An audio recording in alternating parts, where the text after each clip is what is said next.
Welcome to 5 Minutes in the Word, a daily devotional in the Word of God.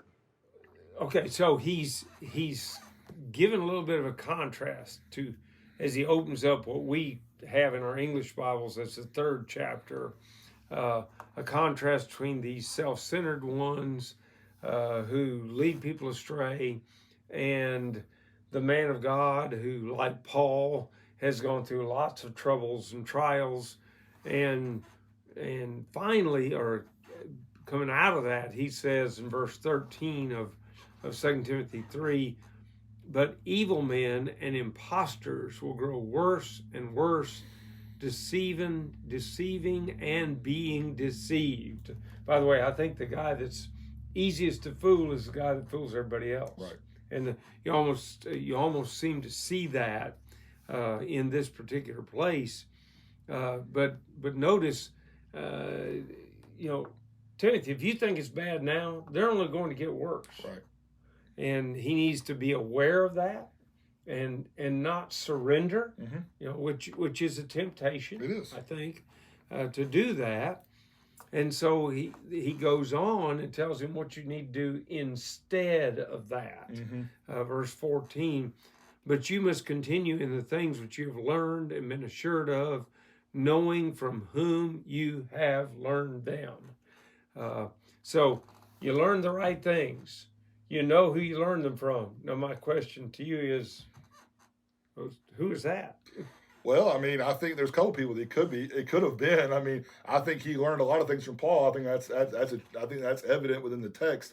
I think he learned a lot of things from his mother and grandmother that would have been probably the first and foremost examples to him of Christian living. And so, I mean, I'm sure there are plenty of others that had an example of him. I think those are probably the big three that had the biggest impact on him. And so, to me, what I see in this is that, and this is something that I'm really passionate about with families and raising up children and things of this sort. If we think things are bad now, when this world keeps on going, I promise you that they'll figure out a way to make it worse. Yeah. That's just the way things are, and so we have to make sure that the generation now, the generations to come, that they're ready. That they're ready spiritually, and they're taught in the right way. Right. That they're given the right kind of examples, which means that those of us now that whether we even have children or don't have children, we have to be setting an example now. First and foremost, for God to be righteous and be pleasing before Him, but also to be examples to the world, to be examples to future generations that are coming. Because we do look around, we pay attention, we learn from those examples, and what kind of example am I teaching? If I slack up now and I give in now, what kind of example is that going to be to my children? Are they going to be stronger than I was? Or are they going to be weaker than I was?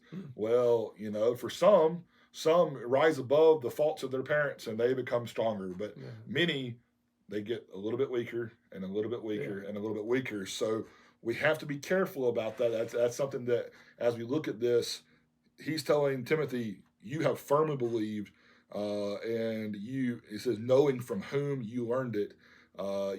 Knowledge comes from God. This message ultimately comes from God. Sure. God to his spokesman, so Paul, down to good, faithful people like Lois and Eunice and others, and now to Timothy as well.